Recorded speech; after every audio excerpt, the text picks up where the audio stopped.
Gary, thanks very much for joining us on our final episode of Borough TV for the year. Yeah, thanks Cam. It's been hard hitting, mate, and you've done a super job on the other side of the camera. Unfortunately, we didn't get the chocolates on the weekend and our year has come to an end. Give us a take on the afternoon from your perspective. Yeah, one thing you realise, mate, is that when you lose certainly a final and then of course a prelim, how quickly your football season comes to an end, and of course you've got to deal with that pretty much straight away, and it's a real empty feeling. But in relation to the game, I thought our boys were enormously competitive throughout the whole of the game. I was really, really proud of their efforts.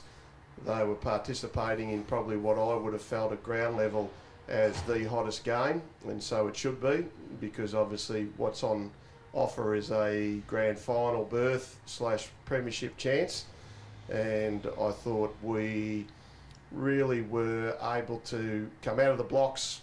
We hit the ground running.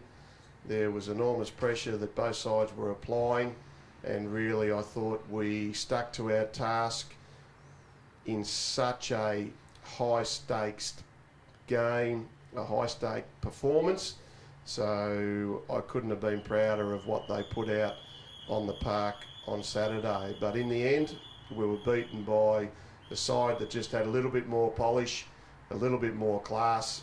And I think when you're in these finals games, what it comes down to is the side that can handle the moments, and also to our last 6 players compared to their last 6 players. Unfortunately, they had more class, more experience, and I think that really hurt us, especially late in the game. Much like the Hawks' first final, it was very good, but we didn't quite hit the scoreboard with our dominance. No, and that's been enormously frustrating, and when you're giving yourself a return on your effort, and there's so much pressure that can be applied in a game, and it can be your tackling pressure, it can be your chasing pressure, your harassing pressure, it can be your style of ball movement pressure, but also too what you've then got to bring it all together with is obviously the scoreboard pressure. And we were only able at times to tick it over by 1 point, and it should have been 6 points. And I think there was an opportunity, thinking back, that Sam O'Sullivan could have put us 28 points in front during that second quarter, and all of a sudden the doubt that then is applied to the Footscray Football Club maybe becomes greater, and we couldn't do that. And then we only went in, I think, 13 points in front at half time. So we had created so many offensive scoring opportunities, and it wasn't only the ones we missed on the scoreboard, it was then, I think we kicked 4 out in the fulls as well. I think we had genuine inside 50 chances, and we didn't give the receiver enough opportunity. We kicked it more to the corridor, and the Bulldogs defenders were good to roll back and intercept mark, and away they went, instead of just having a little bit of composure, a little bit of balance, a little bit of poise, and then we could have even had more scoring opportunities. There's no doubt after half-time the game had changed. We seemed to be in a holding pattern, and a number of injuries didn't help us. No, that's true, but then that's the way the game is. You've actually got to adapt and adjust, and of course try and overcome those things with what they're occurring during the game. And yeah, we did have a few injuries, but that also too was possibly the toll of the game, because it was such a high pressured game.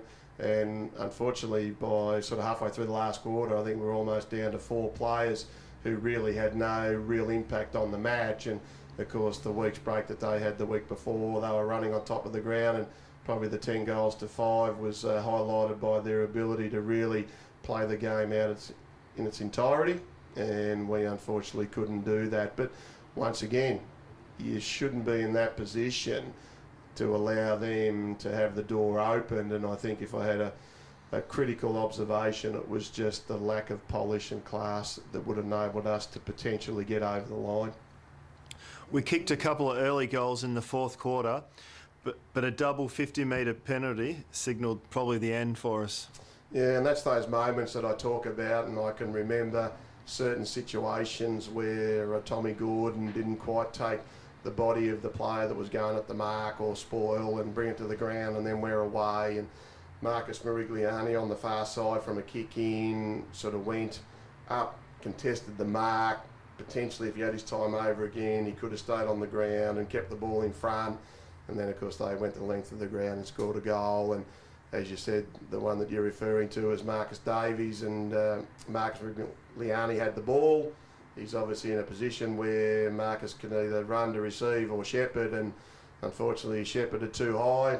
Tommy Gordon then encroached on the mark, and I think Johnny Baird might have said something as well. And then, of course, it's 100 metre, and you know, they're moments where the pressure valve gets released in their favour and not ours. And once again, finals, there's moments that you've just got to be able to control all things and just be better at doing that. And I think Toby Pimwell gave away another free kick down the field as well. So once again, moments that you just got to suck it all in, keep your head, don't become too emotional, and just keep playing the game, because the final siren is the one that matters a lot in this game. And who knows what can happen to the opposition if you just keep your head, stay balanced in your mind, stay composed, and of course just keep putting the pressure back on the opposition.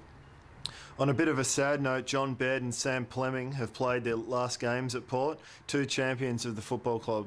Oh, absolutely can. There's no doubt that those 2 gentlemen have applied themselves wholly and solely to the cause at the mighty Borough, and of course they're star players, they're star individuals, they're premiership players, premiership captain in Johnny's situation, and Sam Fleming won the best and fairest in a premiership year, and they'll go down as 2 of the greatest Port Melbourne Football Club players in the history of the mighty Borough. And they've left, no doubt in my mind, and I'm sure the supporters and the other coaches and the people that know a little bit about the Port Melbourne Football Club, their contribution has been enormous over the last 7 or 8 years. And myself personally, I'm forever indebted to them, because the success that I got as a coach is no doubt contributing from what John and Sam have been able to do over a long, long time. On the recruitment front, what type of players do you think we need to improve going forward? Well, Cam, it starts all over again now. One season finishes, and of course another one's almost upon us. So from a recruiting point of view, we're certainly going to have to go extremely hard at a couple of big forwards. We saw what Liam Jones did, especially late in the game. Certainly another big-bodied ruckman would be very, very handy for the cause, and no doubt a couple of really big, strong defenders who can get over the ground. So I'm talking guys that are possibly 6'3", 6'4", and if we can certainly get 5 or 6 of those guys right across the board, I think it'll certainly keep us where we possibly are at the minute. And each year it just gets harder and harder, because I think the AFL clubs have certainly changed their philosophy about what they're doing. Originally it was development, now it's about striving to win the competition and win the premiership, obviously. And I think that's going to make the VFL standalone club's job that much more difficult. But we've certainly improved if you compare 12 months ago, and that's what we've got to keep doing. We just have to keep improving and get it better at a lot of things. Is there a feeling of optimism about our year? Like in 2010, we all know our list is very good, but we can fill a few holes and then it could be on the verge of something special again. Yeah, I believe so, and you have to be optimistic, because last year we only won, I think, 9.5 games to fall into the finals. We won 1 final and got absolutely smashed by Williamstown. This year we finished on top, 2 games clear.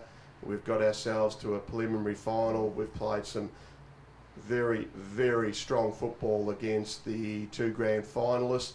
So it's got to give us optimism, and this football club doesn't stop striving to improve. And you need a little bit of luck, and we maybe run out a little bit of luck, but you certainly don't want to take any credit away from Footscray. They were very, very good on the day. But yes, the hard work begins again, and we've got to be very diligent and make sure that when we hit season 2015 that we've assembled the best possible list that we can. I thought the development of younger players this year gets a very big tick. Mercedes, Lang, Tom O'Sullivan, Prowse taking huge steps forward. Yeah, they have. Tommy Gordon certainly got himself going towards the end of the year. We've obviously had Josh Mewling that won the development competitions best and fairest. Dan Connors was another one that had been in the wilderness for a couple of years and ended up winning the Frosty Miller medal for obviously goal kicking. So there's some really good signs, I think, underneath the star players that we've got at the Port Melbourne Football Club, and it's important. You know, Dan Noonan had a super year, Tommy O'Sullivan had a super year, so for us to make sure that we at least try and keep pace with the opposition, we need the emergence of those young players, but we also need the leadership and also the experience from the older ones, and that's going to be difficult to replace when you lose players of the calibre of Baird and Fleming, and certainly we're unsure as to what may else be the case. So it's up to me to hopefully be at my persuasive best to keep as many of our players as we possibly can.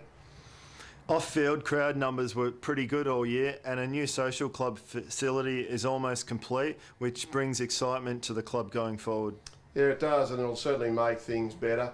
We know we need to keep pace from a sponsorship point of view. We've certainly got to look at all those things that we need to do, because the club is very much in a rebuilding phase from what happens off-field, but certainly we'd like to encourage as many people as possible to once again sign up. Memberships are always pretty important, sponsorships very, very important, and we know that we've got a lot to offer the VFL as a standalone club. Our feeder club, the Oakley Chargers, are in another grand final. There must be a few players there we'd be looking at. Yeah, most definitely. We've already seen the likes of Beasley played as a 23rd, Waddell played as a 23rd, Sinclair played as a 23rd, so we'd like to think there's going to be some really good boys that can come to the Port Melbourne Football Club, and certainly we always would like to think that some will get drafted, but if they don't get drafted to the AFL, then what better home to come to than the Port Melbourne Footy Club. So yeah, certainly we'll be touching base with Oakley Chargers once their season finishes and see how many of their boys would be keen to have a go at VFL senior footy level. Just in closing, which things do you tinker with over summer? Will you look at the game plan, training, fitness? Oh, you always look at everything, Cam, because you know you came up short. So I don't think there would be too many things that we would need to change, because I still think we play a pretty powerful brand of footy. Goal kicking, I think, would come to mind, mate. I reckon that's one that we really need to get right, because at season's end, I think our accuracy ratio was about 56%. So if you're actually getting enough ball inside 50, then you've really got to make the scoreboard tick over, as I mentioned before. So that, certainly trying to get some taller, bigger body players, I think will be extremely important. Fitness is not really an issue, because Rob Nicholson gets them pretty fit and does a good job in that regard. So I think it's going to be possibly the more finer points of the game. A little bit of class, a little bit of talent wouldn't go astray, but you can only recruit what's out there, and there's always a lot of clubs that are fishing out of the same recruiting pond. So we just got to make sure that we can be as good as we can in all areas, mate. And there's no doubt improvements right across the board, coaches as well. We can certainly do things better, and we've just got to keep chasing, hopefully, another top 4 finish, which that's what we'll be looking to do next year. Gary, thanks very much for joining us on our final episode of Borough TV, and good luck over summer and bring on 2015. Yeah, thanks, Cam. Thanks for your help all year, mate. Done a terrific job. Borough TV is a Port Melbourne Football Club production.